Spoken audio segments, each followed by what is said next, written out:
Hey metalheads, you like tattoos? Of course you do.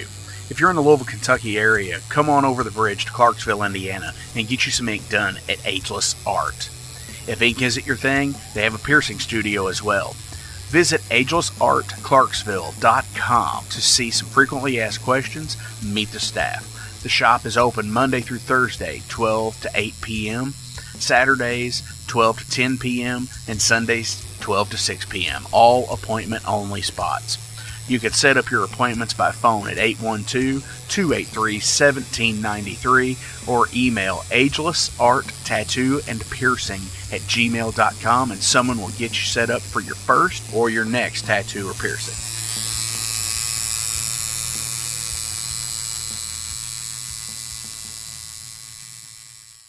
Welcome to the night. You think you know Night Demon? Then the Night Demon Heavy Metal Podcast is for you. Step into the darkness as we peel back the curtain to give you an unprecedented, all-access look into the mind and the heart of the demon. We're talking band history, song analysis, studio anecdotes, stories from the road. It's everything a diehard Night Demon fan could want and more.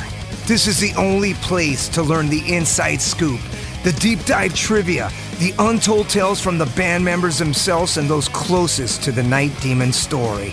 Need more? The Sacred Night Demon Crypt will be pried open to reveal demo recordings that have never before seen the light of day, all with in-depth commentary by the band and the people who were there for the writing and recording process. This is a gold mine, a treasure trove of all things Night Demon.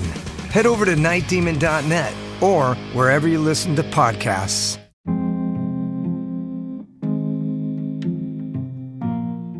What's up, Metal Forge fans? This is Alan Bishop, the alchemist of Indiana's Black Forest and head distiller at Spirits of French Lick. Do you find yourself drawn to the unexplained, fascinated by the Fortean, or enchanted by the paranormal? If the things that go bump in the night resonate in your mind, then tune into my brand new podcast, If You Have Ghosts, You Have Everything. Featuring first-hand accounts, collected stories, interviews, history, and speculation related to all things not of this world. Available now on Anchor, Spotify, Google, Amazon, and more. Set back, relax, and remember, if you have ghosts, you have everything.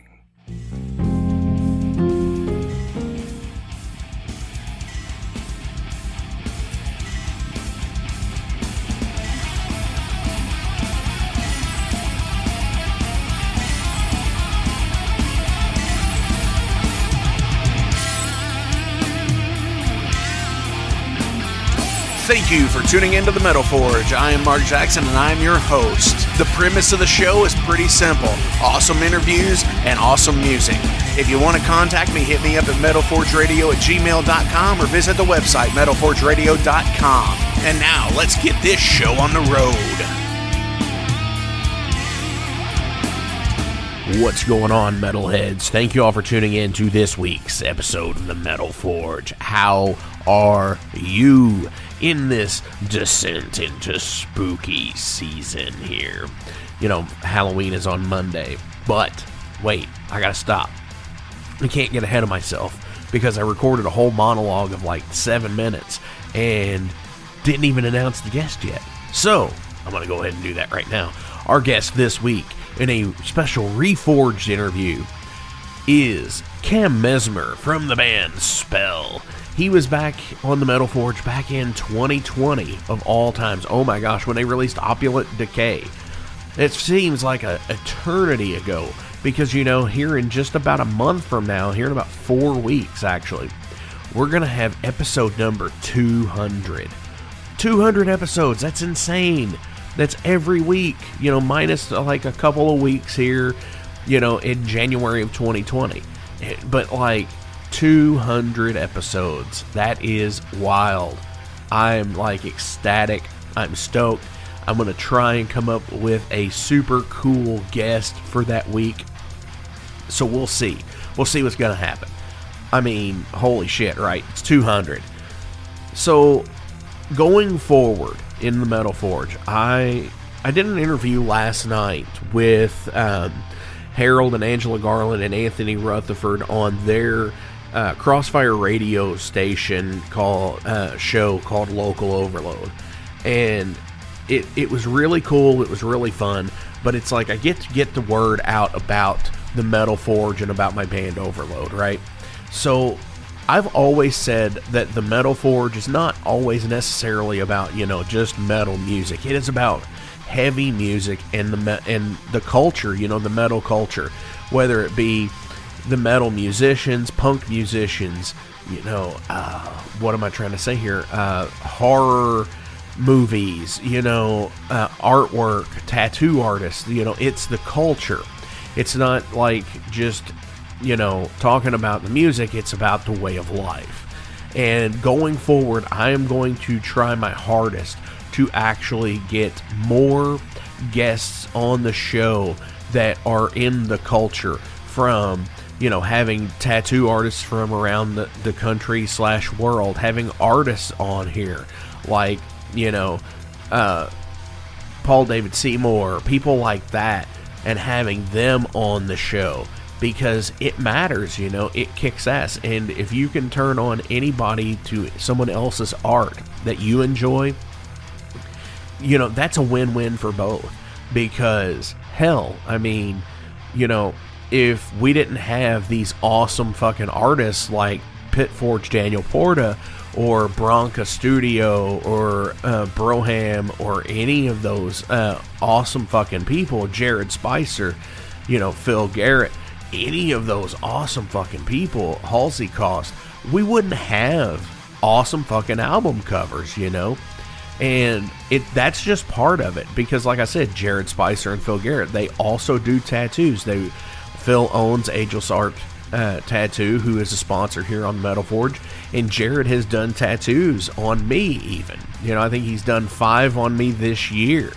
So hell yeah, it's all about the culture, So I'm really looking forward to expanding the Metal Forge into that even more, because it's all about the promotion of the heaviness and the lifestyle. So fuck yeah, if you make metal clothing, fucking hit me up. We will totally get that shit, going. I know there's quite a few of you out there that actually do. Creeping Death Designs, she needs to hit me up, fucking for real. But yeah, again, this week, like I said, I have Cam Mesmer on in a Reforged episode. He is talking about their new Spell's new album, their pronouns, pal. He's talking about Spell's new album, Tragic Magic, which comes out today, and you're going to get to hear an exclusive song from that album today that has not been released, unless you bought it earlier. And hey, if you did, hell yeah, more power to you, because that kicks ass. And always support the musicians, support anybody you can. But I also have another cool thing, because this is spooky season. Athena is here this week with a special, Metal Mischief. It's a little bit different because she's talking about the new Dark Funeral album. And, I am not a huge black metal fan. I need to listen to more. I need to, that was one of the things, Vomit 666 Clothing, he gave me a little, like a black metal primer here about a year ago, before he decided to get off of social media, because, social media can be toxic as fuck sometimes, and I totally get that. So, yeah, I need to get more into black metal. I need to get more into other types of metal than just traditional heavy metal, new wave of traditional heavy metal, British heavy metal, stuff like that, and thrash. I need to get more into like death metal, more into like grind, more into black metal, because everybody has their thing. Everybody has their idea of what they like in metal, and I just want to I want to know about all of it. It's almost like the horror films. There's some really fucking weird shit out there, and you can't just watch Friday the 13th every fucking weekend.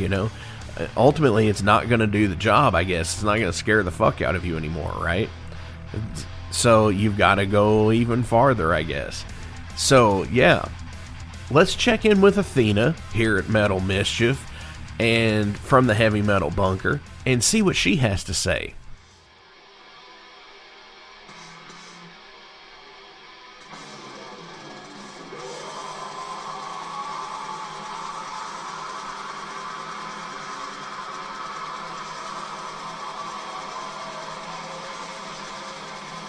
Misfits and miscreants, bangers and mashers, deviants and the deviated, the tormented and the fermented, ghouls and goblins, creatures of the night. Jack those headphones, crank the volume to max, spark it up, and just relax. It's time for your deadly dose. Welcome to the next installment of Metal Mischief. On today's lineup, Dark Funeral. We are the apocalypse. Children of the night, gather around as I summon the black metal demons in honor of Samhain. Feel the darkness swelling in your bowels, thick mucus coursing through your veins, the burning embers of your bleak black heart, billowing smoke from your lungs. The gates of hell open, and the earth trembles with shuddering quakes of fear and ecstasy. Life is crashing down. Your sanity is fleeting. You prepare yourself for the end, the apocalypse, for Dark Funeral. Alright, so as metalhead, I have my preferences for the genres as most of us do. I am extremely picky about my black metal though. Always kind of tending to lean more towards death, thrash, speed, and like grind metal. But you know, as a metalhead, I appreciate all genres. But of course, I have mixed feelings about some of it, as I'm sure most of us do. But that is also the pleasure of having so many forms of metal. There's something for everyone. So, you know, this being said, black metal not really being at the top of my list, I still have my favorites though, of course. And honestly, I have more so now than a handful of years back. Black metal's kind of grown on me more over the years. But one band has always stood out for me. Even though they've gone through like member changes like a lot of metal bands have, the way they make me feel has not changed. And yes, I'm talking about Dark Funeral. To me, they are the masters of black metal, in my opinion. We are the apocalypse. Kind of surprised me actually on the first listen. The production is cleaner with new clarity, including the mastering and mixing of the vocals. It's like this layered, layered dramatically over like the marching death ensemble of haunting guitars and thick, blistering drums. Track 1 begins with Nightfall. It's a perfect accompaniment to the Season of the Witch. Helhamarda pummels us with his sharp, stabbing vocals, and Audra Melek's bass plucks at our tendons. So, once you enter, there is no going back. There is no turning back. The marching drums just pull you deeper and deeper into the black mass. And before you know it, you have approached the gates of hell. Track 2, Let the Devil In. Okay. I could spend all night dissecting the tracks and making gory algorithms and references. But I would like to jump to the middle of all of it. An almost like ballad-esque type track. It's called When I'm Gone. It is a beautifully haunting funeral song. I listened to it over and over and over again. It was just ensconced in the melody and the vocals. It's definitely one of my favorite tracks. And I'm going to take a pause here and I'm going to do a PSA announcement for the Metal Forge. So if you haven't had your weekly dose of the Metal Forge, I highly suggest at noon on Fridays that you dial in and make sure you get your weekly dose of metal from Mark Jackson and the Metal Forge and Metal Mischief from Athena. I'm just saying, as a PSA, and I mean that as a pubic service announcement, pay attention to your local motherfuckers. And in my notes it says take a shot, so taking a shot, wait for it. Woo-hoo-hoo-hoo. Wow. It says take a toke.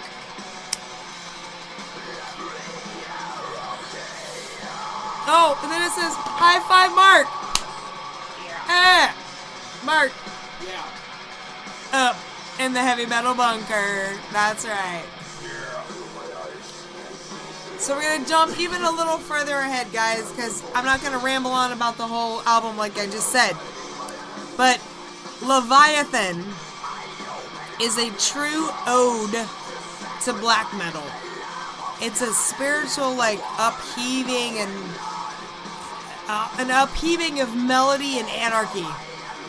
The melodic intro drops and shatters with piercing vocals and fervent orchestrated guitars, all completely balanced out with like this quicksand bass riffs. All of a sudden, I have this sensation of burning matches. That must be the sulfur of hell I smell. Gates agape, enter the doomed entourage. It is time to meet our death dealers.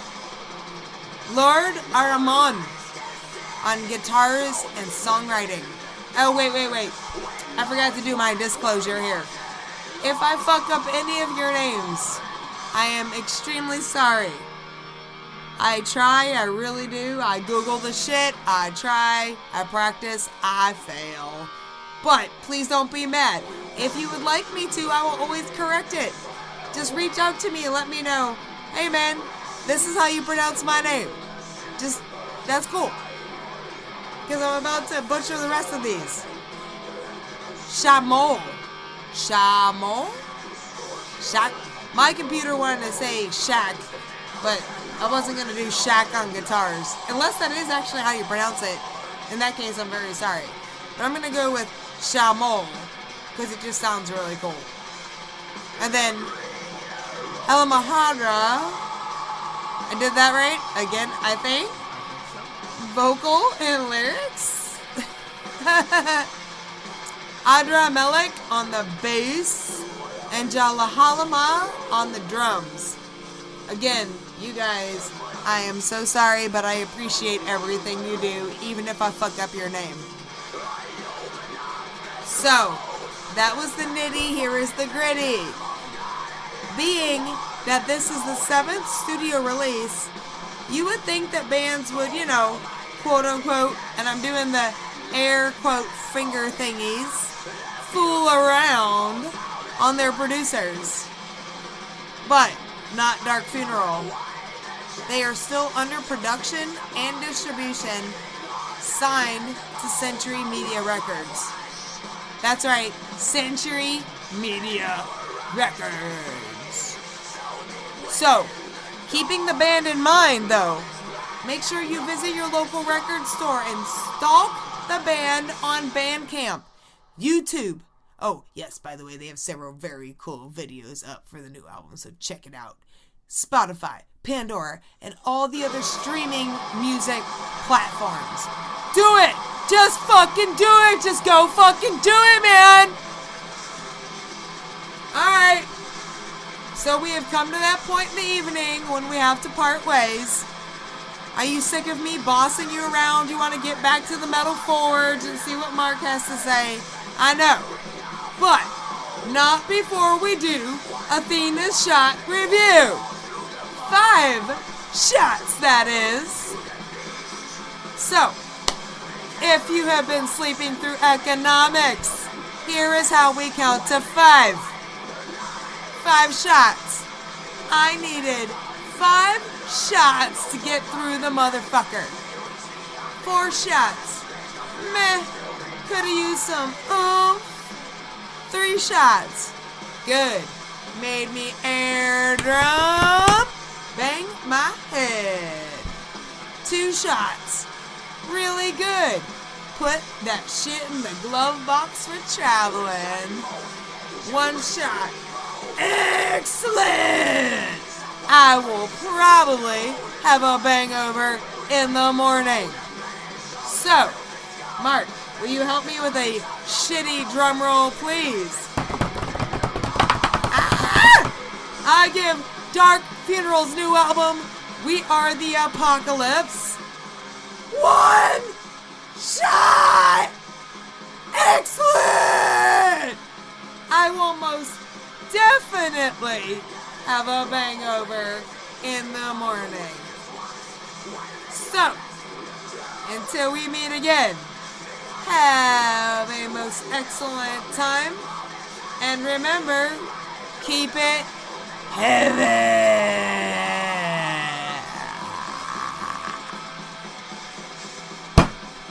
Cut! That's right! So, I actually did get to listen to most of this album with Athena recording Metal Mischief last night, or actually 2 nights ago, because, I was there, and it's totally cool. I really like We Are the Apocalypse, because we listened to it about 3 times in a row before she actually had hit record, and I am really digging When I'm Gone and Leviathan. Those are 2 kick-ass songs. Like, of course, yeah, she talked about how Nightfall was and how it kicked ass and how it was a great album opener. And then, Let the Devil In and all that. But, seriously, I am stupid when it comes to, heavy music, doing stuff with, clean guitars and shit like that. So, yeah, Leviathan on this album totally kicks ass. And, I mean, this is actually going to be one of my deals. I'm really liking this, so I'm gonna actually have to buy my own copy for sure.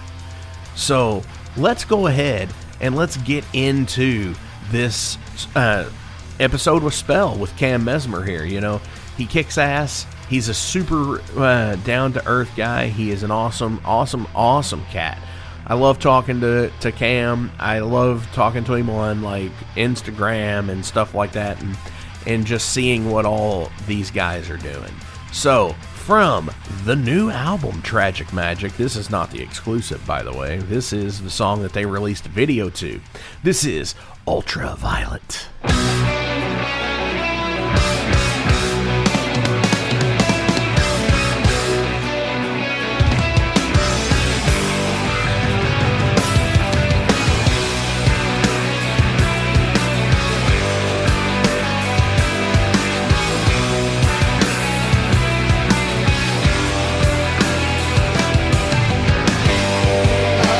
Fast cathedral of the sky.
All right, metalheads, this is a reforged episode here for Almost Halloween. I have Cam on the line from the band Spell. Hello, how you doing? Dude, I am doing well. So it's been just about, like 2.5 years now since you've been on. Yeah, just about that, yeah. That's crazy, because you were in May of 2020, so it was just as the pandemic was ramping up, and you had just released Opulent Decay. Mm-hmm. And now here we are 2 years later, and I'm sorry, I'm for all the listeners out there, I am a little bit congested this week, so I might sound funny to everybody. Oh, it's that time of year. Everyone's getting sick. Oh, yeah, absolutely. And and I just had a flu shot last week, so yeah, I think it's that, actually. Oh, boy, yeah. So anyways, as I was saying, you had just released Opulent Decay the last time you were on the show, and that was a spectacular release. Thank you very much. Appreciate that. You know, it still frequents my MP3 player, my CD player, whatever you want to say. 'Cause I don't have it on vinyl, although I would love to have it on vinyl. Well, it's shipping from the U.S. now, so you know it's around. Yes, absolutely. I need to get another copy of it, because, like I said, I'm a completionist when it comes to like albums and things. So right, yeah, I'm a bit like that too. So you have something new. Yeah, we got a new album called Tragic Magic, and it will be out this Friday, October 28th, and we're very excited about it. So actually, it will be out today. Oh, yeah. By the time this airs today. Great, it'll be out today. Hell yeah. So go ahead and give us the rundown of what's been going on with Spell for the last couple of years. Sure thing, yeah. So we put out Opulent Decay, and we were very proud of that, and still are, of course. But right after that, the pandemic hit, and so I had a bit of extra time in my hands, so I did what I think a lot of people did, which is just stick myself headfirst into the next project I could, which was writing a new album. And I was off work for a little while, like many of us, for like 18 hours a day. Right. And I'm always in the habit of when I always kind of work on music pretty much every day when I get home from work, and I'm one of those guys where sometimes I'll just on a good day, sometimes I'll just, start working on music right when I get home. And then, next thing I know, like I'm seeing the sunrise and I'm like, oh, Jesus, I haven't even had any dinner and I've got to be at work in like 2 hours. And well, that means it's good for my music. It's not good for me. It was kind of miserable and terrifying. But anyhow, that was okay when I was off work, because I could do it all the time. And, I didn't have to suffer sleep. We started working on it right away. And it was, I guess, around that same time when we decided to part ways with Graham. We'd just kind of been growing apart a little bit, and even for Opulent Decay, it had been a bit of a struggle for me to get him to learn the songs. I could just kind of tell his heart wasn't in it, and I never want to be trying to pressure someone into playing music they don't want to do or anything like that. So we decided that it would just be me and Al. Al's my brother. He's the drummer for Spell as well, and he's also his first instrument is the guitar. So. So on this album, I played rhythm guitars and he played lead guitars, all the solos, and we just started working on it together. We'd go down to the jam space and we'd bounce them off each other and work out the rhythms. And sometimes he'd have an idea, and so he'd hop off the drums onto the guitar, and I'd hop on the drums, and we'd switch back and forth and just play them. And that's pretty much, I guess that's why we were able to get this one out a little faster. We had a bit more time, and it was a bit more of an efficient process because it was just the two of us. We didn't have to kind of teach the songs to anyone else. Definitely. And see, that's kind of interesting. You were saying how you had each taken, like, you had jumped on the drums, and then he would jump on the drums, and then swap to guitar and things like that. I know your brothers, you played music forever together, so there is that wavelength, I think, as well. Yeah, I just lost you for a split second there, but I think you're talking about our wavelength as brothers. We've got a pretty good communication. We've been, we've always gotten along pretty well. And even when we were in high school and stuff, it's not always the coolest to hang out with your brother when you're in high school. So we played in different bands for a while. But by the time we were sort of in, grade 11 or something like that, we kind of realized that, we had this. All of our friends didn't quite share the same opinions as we did about music. So together, and so that's what we did then. So that's when we first started Spell. Originally, we were called Striker. But it's the same band. We always agreed on Black Sabbath and Iron Maiden and Judas Priest and Wasp and Accept and all that kind of stuff. So yeah, our communication's pretty good. I find that, we've got so much musical overlap and kind of shared experience in that respect that I can say something like, we can say something like, oh, play that, like, what was that Rat riff you were playing? Or like, do that Devil's Blood thing on that riff or something like that. We can make references and kind of usually we immediately know what the other one is talking about. Definitely. See, that's awesome as hell to have somebody that you can just like completely do that with. Whether it's actual like blood relation or somebody that you played with forever. It's like I guess, and the other thing I guess is kind of that, like, if you're in a band and someone's playing something you don't like or whatever, you've got an idea and they've got a different idea. There's always kind of that awkward thing where you're like, how far do I push it? But but with Al, it's like since we're brothers, we know that even if we sort of, like we got angry at each other a couple times when we were on this record, when we just have agree.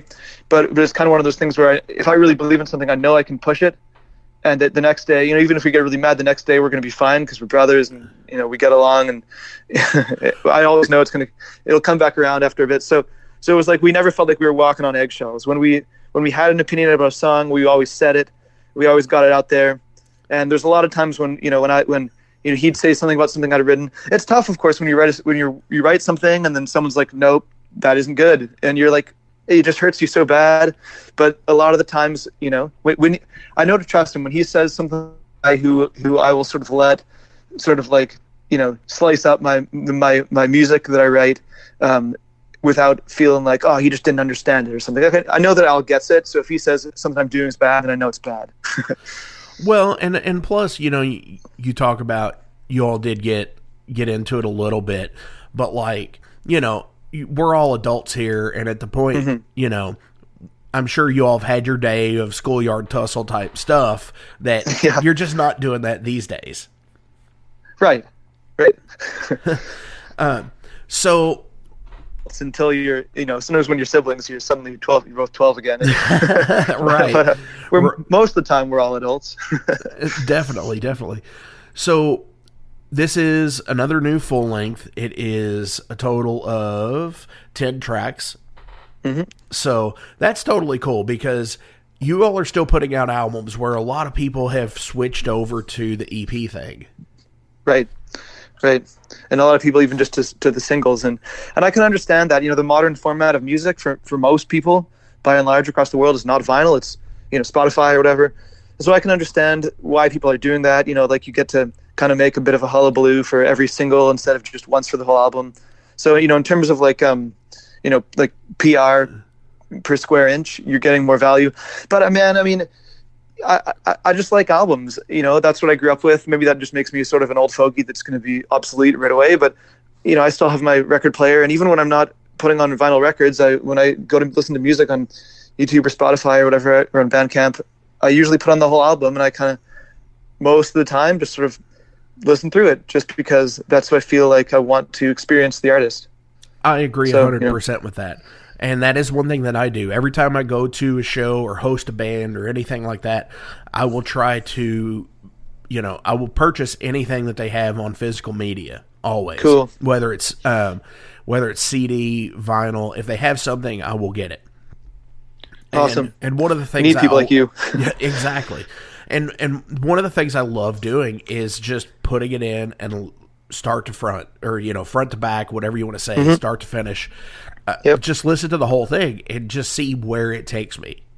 Yeah, because it's all intentional. We spent weeks debating over the order to put the songs in, and even the way to end one song, which is contingent on how the song afterwards is going to begin, stuff like that. So let me ask you this: with knowing that this is going to go to vinyl, did you have to plan accordingly based on track on a vinyl length? record? Yeah, on a vinyl record, you don't really want a vinyl record to be longer than maybe 45 minutes, or else it negatively affects the sound quality. Our record came in a little bit shorter than that, but I kind of just like overall aesthetically, I like the feel of like, say, an album that's around 40 minutes long. To me, that just feels like the right amount of time. It doesn't lose my attention. It's long enough that I can really get into it, and you're not like getting up to change the track every couple of seconds. So my goal is always to write an album that's sort of like around double LPs that I really love, of course, like Pink Floyd The Wall and stuff. But most of the time, I don't really go for long albums. Definitely. No, I agree 100% with that. And it's like, you know, when the CD craze really happened and they noticed that they could put, 79 minutes of music on there, it seems like that was the goal. And essentially it's a double album on one disc. Yeah, I know. Yeah, I can understand why they did that at first, with the changing formats. But I said I can understand why they did that with the changing formats, but maybe I guess my attention span is just not that good. I'm gonna have to agree with you, because it can be like really painstaking to listen to, daunting almost to listen to 80 minutes of music. You get to the Metallica albums from Load on, and they're all that long, and it's like, my gosh, it's like, it makes me think of like Judas Priest Nostradamus or something like. Yeah, we're just making it made 40 minutes instead. Pick the best parts. Exactly, and I think that's a thing that now that vinyl has come back, I think a lot of people are really getting back into making albums shorter. Yeah, I love that. I'm all for that. Unless you're Iron Maiden, and then you release a 60-minute album over 3 discs. Yeah, even Iron Maiden. I'm a massive, huge Iron Maiden fan, lifelong diehard. It was my first favorite band, always my favorite band, and I like their new. If they would just release an album that was like as long as Piece of Mind, with a bunch of 4 or 5 minute songs on it, like to me, I just would feel like that would be so much more digestible.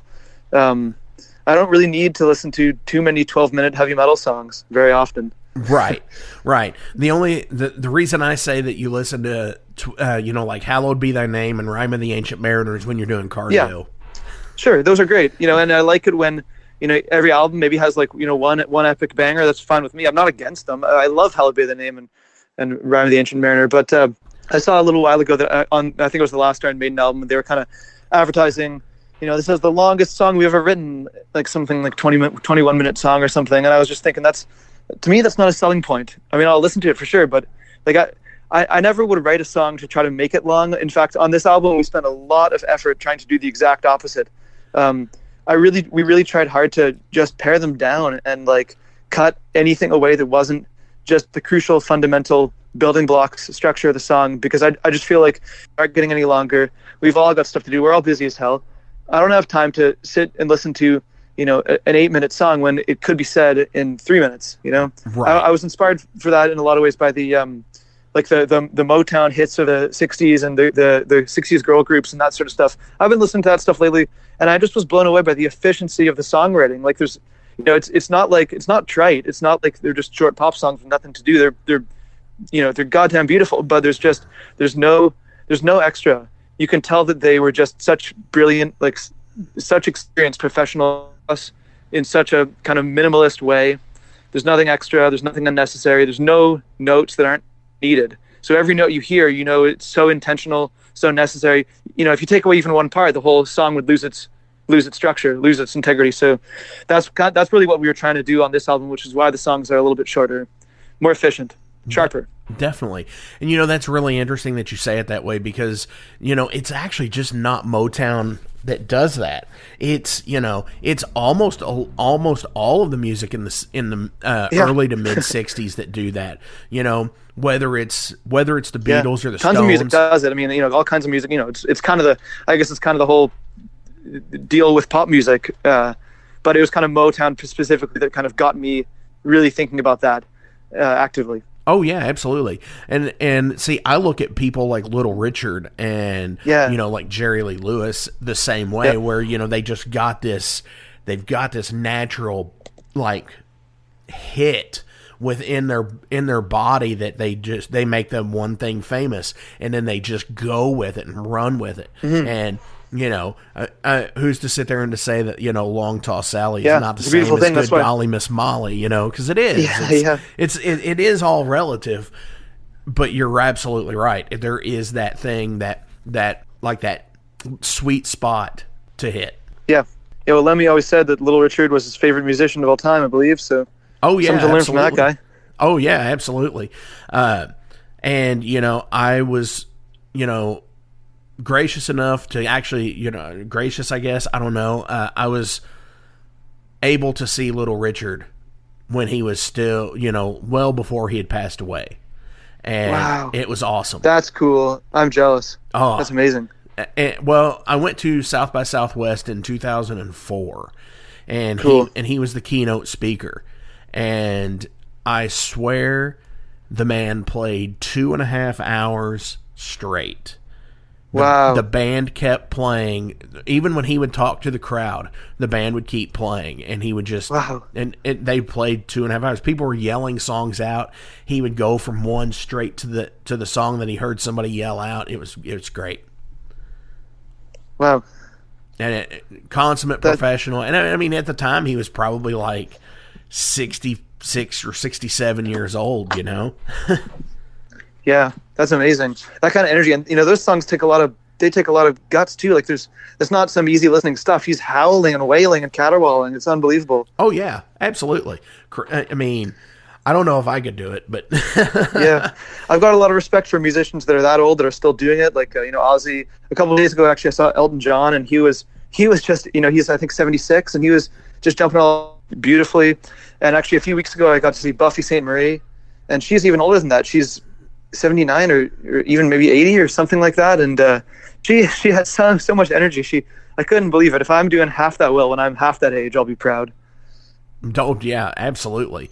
I mean, that people give a lot of guff to the people like the reunion tour bands, like we're retiring this year, and it's like the Kiss thing, Yeah, it's like I mean, I get it, but I don't get it. And at least they're out there doing it. Yeah. I mean, they're not necessarily taking away from anybody either. For sure, yeah. And I can understand wanting to see bands that are young and just putting their stuff out right now and kind of like just starting out and relevant and saying their message fresh. But some of those old guys are just they're lifelong performers. They don't know how to do anything else. Actually, I recently saw Styx as well, and I didn't even realize, but Lawrence Gowan is the singer of Styx now, and man, can that guy sing. Oh, yeah. It was just so cool to see a real pro like that. And, Lemmy even said, he's like, if I, bringing it back to that, he said that if he didn't have music or if he had to, like, quit, tomorrow, he wouldn't be able to do anything else because he's not qualified. Yeah, exactly. So that was the only job he ever knew, I mean, I'm sure he could go back to tech, doing tech work or something, but who wants to do that? Yeah, not him. No, me. Definitely not. So let's go ahead and let me ask you this. Since it is just you and Al now, what are the tour plans going to be like? Are you going to tour? Yeah, well, just yesterday, we had our first proper full band rehearsal, actually since 2019, if you can believe it. Oh my God! We've got 2 new members joining us, and we're really excited about it. We'll be announcing that soon. Actually, I'll say one of them is our pal Gabriel. He also plays in a great local band called Girlfriends and Boyfriends. They're kind of a goth post-punk new wave sort of outfit, but he's got his roots in heavy metal, and he's enjoying playing that again. So it was so much fun to be back in the room. And so of course we've expanded to a 4-piece, so we can finally do all the guitar harmony. We've got a synthesizer now too. So there's a lot of stuff that we wrote on the albums that we could never really do live, and we were kind of trying to do it with samples and stuff, but it's way better to just play it. And so I'm beyond excited to finally be doing that. That is exciting. That now, that is a great thing to when you've always been a 3-piece and you get to make that transition to, because I think pretty much everybody who's a 3-piece still records 2 guitar tracks. Yep. Even during solos, you still got that rhythm track underneath. And then, it always kind of feels like it drops out just a little bit. Yeah, exactly. You need it.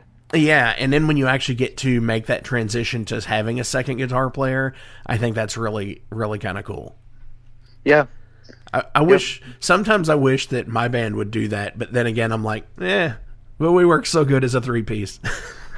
Yeah, I mean, sometimes you don't necessarily need it, but I guess our music's gotten a little bit more, I don't say more complex because I think this new stuff is actually simpler, but, the layers are more important. I agree with so, you know, yeah. you just, you know, the extra couple of hands helps a lot. Oh, absolutely. And, you know, it's always nice to, it makes the stage look better sometimes. Yeah. You know, for sure. So, do you have any dates planned for anything this year? Yeah, so we're gonna be playing at Hell's Heroes Festival, which is in March. I can't remember the exact date offhand. I believe we're really it's excited. It's around the 25th and 26th, I believe. I think that's right. Yeah, we're pretty excited for that. There's another festival which I don't think I'm at liberty to announce yet, but it's going to be in California, and I'm very excited about that as well. And we're looking at some stuff in Europe as well, and we'll be doing a local album release show at some point also. Hell yeah! All that sounds great. You know, I'm glad that you are not just going to release albums. We love playing. Yeah, definitely. Because, you know, again, you know, not to go back to things that Lemmy has said, but, you know, he said any five dudes can get in a studio and record an album, go out and prove it. Oh yeah, I think you maybe cut out for a second. Yeah, any five dudes can get in the studio and record, but maybe it takes a little more to you know, do it live. Yeah, go out and prove it, as he said. So, absolutely, I am totally stoked for that, and hopefully we can get you out here to the Midwest sometime next year as well. Yeah, we'd love that. We had a great time out there when we were on tour with Lucifer, and we intend to come back. Hell yeah! See, I'm excited already, and you know, it might be a year from now, but I'm excited already. Let's go ahead and switch over to some general questions here. You remember the game from the last time? These will be completely different than the last time. Okay. Sounds good. Throw them at me. If you could hire any wedding singer, who would you choose and what song? Oh man, that's wild. They have to be alive, I presume, and active. Dang. I mean, it's hard to not choose Rob Halford, I guess, because that would be just pretty amazing. He's the first one that came to mind. Singing what though? I think I'd have to have Rob Halford. I mean, for a wedding, yeah, I'd have to look at the lyrics and think about that carefully. But I guess Diamonds and Rust comes to mind for a wedding song. Oh, right on. That I think he could rock it. I mean, it is Halford. He can pretty much do anything. He sure can. What was the worst time you ever put your foot in your mouth, and what did you say? Oh dang. I remember once I was booking this local festival, and I mean, I'm sure there's been worse ones than this, but this is just the first one that comes to mind. I was booking this local festival with a bunch of bands. There was two guys with the same name, and one of the guys was just being a real dick, and I was just kind of trying to email the other a few harsh words to say to him about how much of an asshole he was being, and then I realized that I'd actually emailed that very guy, and I felt like a real idiot. Oh wow. See, that's harsh. Happens to everyone. It does. It really does. It's just like, man, it's like, shit, I'm sorry, dude. Yeah. Maybe you shouldn't really be come a back dick. from that. What is the first impression you want to try to give people? Like with regard to music, or just like in general as a human, or what? In general as a human. Interesting. I guess I would like people to see me and think, you know, there's a guy who is, you know, who has something interesting of his own to say and is interested in hearing what I have to say. I guess it's about you know, dialogue and conversation. That's the first thing that comes to mind. I don't want people to think that I'm just some asshole that doesn't care what they have to contribute, but also I like to be listened to as well. Definitely, and that is something great. You know, it's, you know, that's, I think, the earmark of being a great person in general is being. Well, why, thank you. Well, yeah, because we all have an opinion, and that's how we all get. I think how we all get along. You know, just sitting there and, you know, hearing what everybody else has to say. If you don't just, you know, if you don't listen to anybody else's point, then what's the point? You know. Right. Yeah, there's enough division in this world. Yeah, for sure. And, you know, like I said, you know, we are all just trying to get through the day. Yeah, ain't that the truth? What does your typical Friday look like? Work about 4:30, and then either there's something going on, and maybe I'll, my partner and I will go out for dinner or meet some friends or go out to the pub, or if we're lucky, there's a show going on or something like that. Otherwise, I'm probably going to make dinner and then sit down here and read a book or work on music. Definitely. Probably pretty standard. Yeah. I mean, it sounds about like it. You're not always going out to the bar, or out to the pub or anything.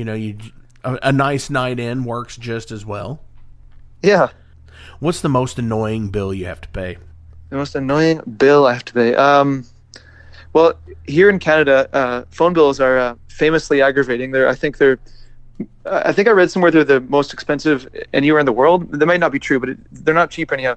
All of our phone bills are well over $100 a month. You can't get them any cheaper than that. Some people try to do things like get American phone plans, but then everyone's annoyed because you got to call long distance every time you want to get in touch with them. So I'm always fairly annoyed by that bill, just because I know that we're getting ripped off, because it's not like the company has to pay more to produce it. I just know we're taken advantage of, so I hate that. Yeah, that's pretty stupid. And yeah, I think that's like with mine. I'm on Verizon. I get mad because I have international calling only to certain places, though. Oh yeah. So yeah. So that really sucks. Have you ever been kicked out of anything? Have I ever been kicked out of anything? I'm sure I have. I mean, to be honest, I'm not thinking of any great examples that are really concrete. I mean, I definitely remember being in high school and going to, trying to make new friends and hanging out with people, and then sort of, and everyone's like, oh, we're going to meet here at lunch. Then, you go there and then no one's there, and you're like, oh, clearly they just ditched me. See, that and that sucks. That sort of thing sucks and sticks with you. But I can't really think of any really great examples from my more recent life, which I'm thankful for. Yeah, that's always one of the things that sucks, is when you get ditched. Yeah. So, are you related to anyone famous or historical? Well, I'm undoubtedly related to some people from ways back in history. I think we all are. But no, I don't think so. I'm not aware of anyone famous that I'm related to. Okay. So yeah, just nobody there. Yeah. Yeah. What is one thing that people buy that you think is a total waste of money? I always think it's kind of ridiculous when people go out and buy these brand new, expensive, massive TVs.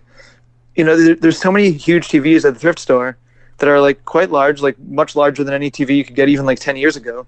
And you get them in a thrift store and they're all $40 or something. But then people still go out and, spend $3,000 on a new TV that's 6 inches larger and maybe a couple inches thinner. And I'm just like, why would you do that? I'd rather spend my money on, I don't know, I guess spending my money on a new guitar is equally dumb to many people, but that's my perspective. Yeah, I get what you mean by that as well, and it's, I guess because we're musicians and, yeah. And not into, I don't know, football or something. Yeah. No, I guess because we're musicians, we're so.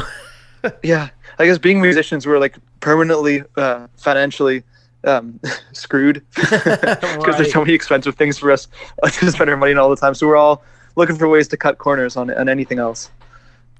Yeah, I get it.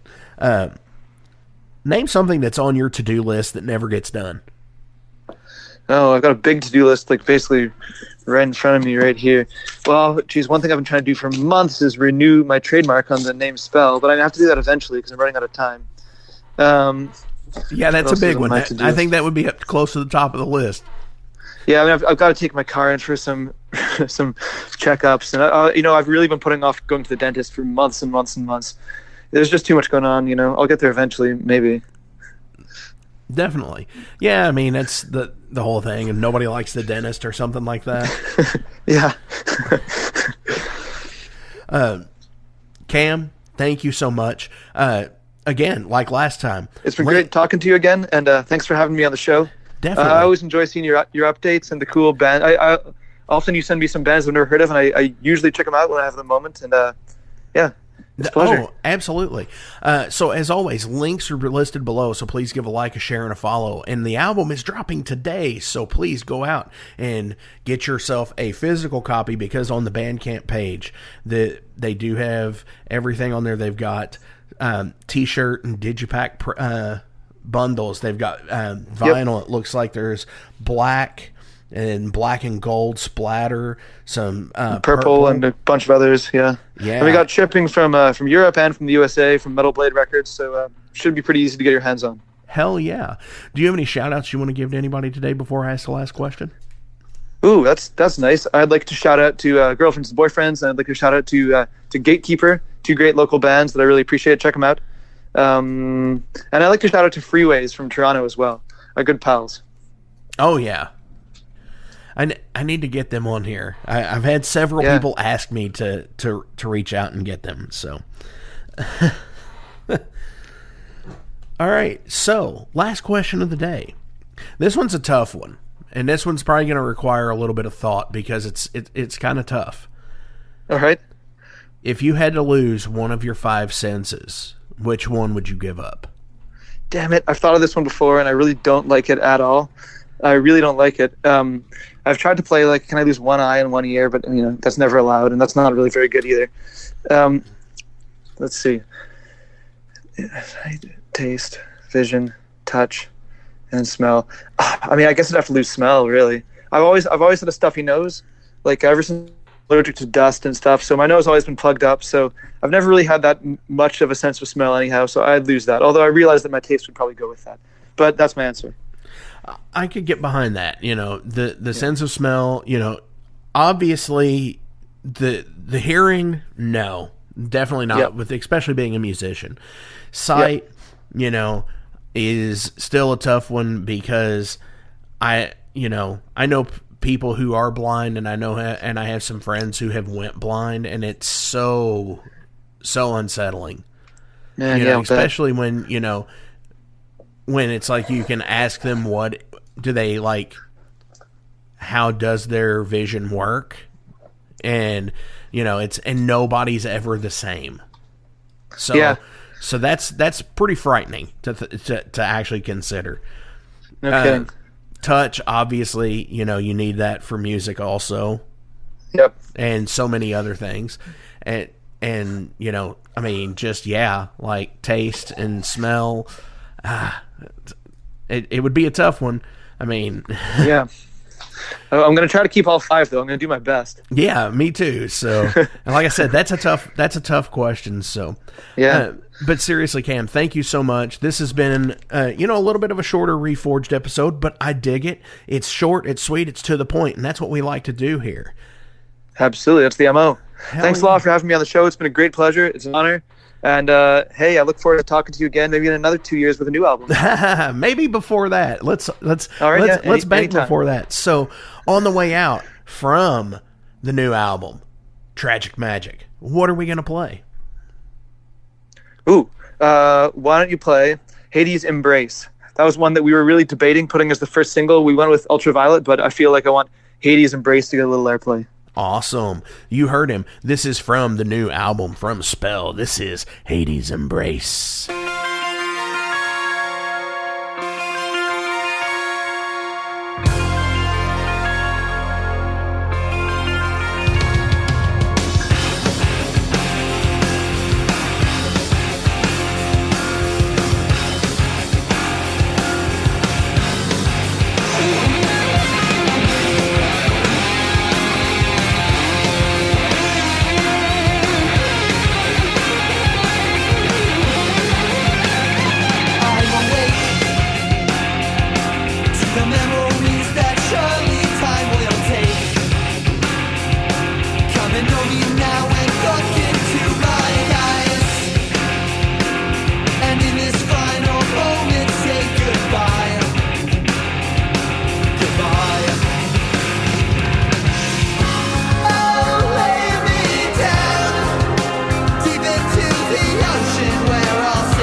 Let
Hey, let me tell you guys about Mercenary Press.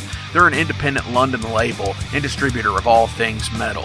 Mercenary Press delivers the goods from their own independent zine. Trust me, you're going to want to get in on that.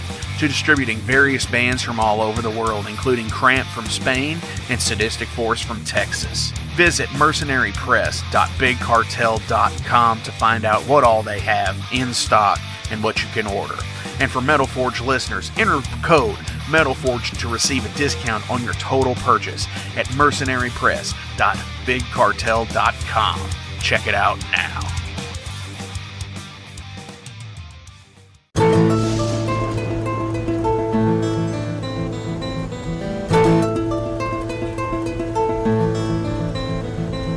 Since 2013, there has been a calling from the underground, from the graves of all those unholy, and they decided to make a zine to talk about all of this. Soul Grinder Zine, an independent metal zine to keep you informed on all things metal and horror from the underground. Available in both print and digital formats, they're bringing you the best interviews and reviews out there today. Not only do they do the zine, but they also do compilation CDs. Check them out at facebook.com/soulgrinder.zine and start your subscription now.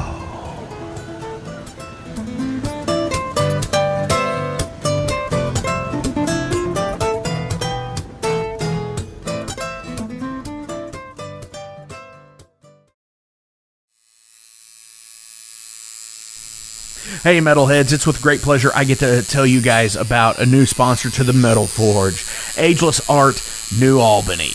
After 20 years of owning and operating Ageless Art in Clarksville, Indiana, Phil Garrett had a vision for a new type of tattoo studio. Something that is clean and modern, sleek, refined, inviting. And he's done just that with Ageless Art in New Albany. You can find it at 2736 Charlestown Road, New Albany, Indiana, 47150.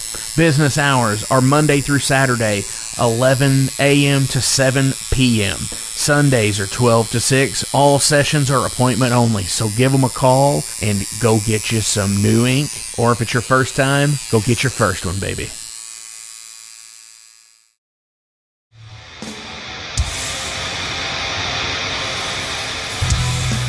Hey everybody, let me tell you about the new sponsor to the Metal Forge, Unchained Tapes. They're an independent Pennsylvania tape label. They focus on extreme metal and punk with a killer approach to the tape scene. Visit their web store at unchainedtapes.bigcartel.com now to get your fill of tapes. And for being a Metal Forge listener, enter the code METALFORGE10 at checkout to get a 10% discount on your total purchase. That's unchainedtapes.bigcartel.com.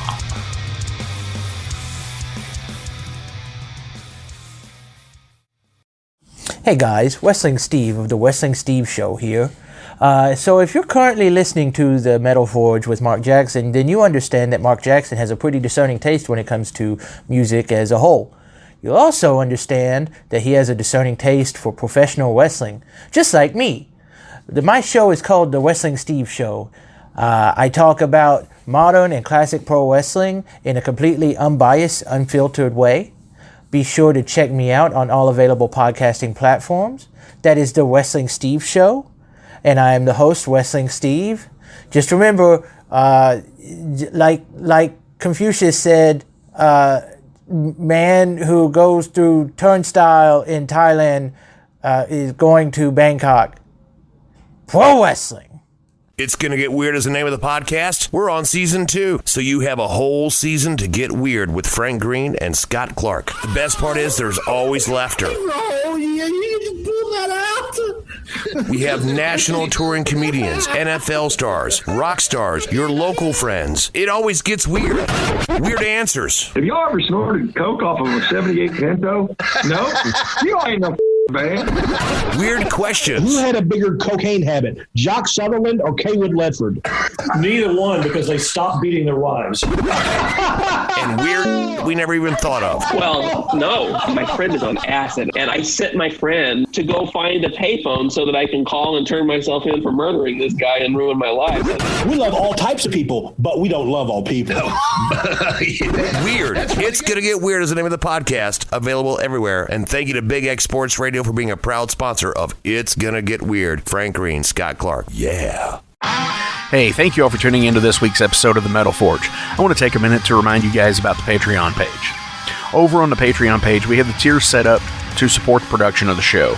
We feature the Down and Dirty, which is just $1. There's nothing special for that one, it just sends me a thank you because every dollar helps. Then there's the Double Down and Dirty. Much akin to the Down and Dirty tier, everything helps produce the show in the end. You make your presence known, and I appreciate that more than you realize. Thank you for being a dedicated friend and supporter to the Metal Forge. By selecting that tier, you will receive some cool Metal Forge stickers in your mailbox. Now, we're really going to start pounding the metal madness with the Apprentice Metalhead for just $5 a month. By becoming an Apprentice Metalhead, you'll be given early access to the shows, published 24 hours before everyone else gets it. You're also going to receive 3 entries in any contest that we do here at the Metal Forge. You're also going to receive a 10% discount on all Metal Forge merch, and you're going to receive a sweet Metal Forge patch for your battle jacket or backpack. And now, here is the big one. This is the Master Metalhead for just $10 a month. By becoming a Master Metalhead, you will receive a hand-numbered Metal Forge Master Metalhead membership card. You're going to be given early access to the shows as well, with 36 hours before everyone else. You're going to receive 5 entries in any contest that we do here at the Metal Forge. You'll be able to submit audio questions that I will use on the show of you asking questions to the upcoming guests. Remember, timing is everything, and you will need to keep up with the upcoming guest list on the website. You're also going to receive advanced knowledge of any new merch coming out and be given a 25% discount on all Metal Forge merch. And you're also going to get all of the other rewards from the other tiers. So visit patreon.com/Metal Forge Radio today and help support the Metal Forge. Rock on.